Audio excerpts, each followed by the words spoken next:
pagkain dyan. Okay. Ayoko na kasi may ano na yan. Pagkain. Ito, kailangan ko to makain.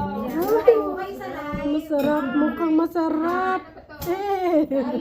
Daming pagkain, te. Kain po tayo.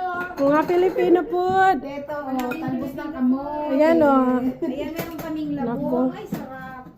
May Get tinola together with kaming friends manok, on a Tuesday afternoon fried chicken, Yeah, palaging Tuesday. roll, may at Jeannie's house. Turon. hello. Ito, Susunod. Hala. Yung mga Huwag niyo nabigyan yung Daming pagkain, no? also have dessert here. Tapos tayo kaya ubusin talaga natin to ba? Bahala kayo dyan. Hoy, punta na kayo. Magpunta na kayo. Kung gusto.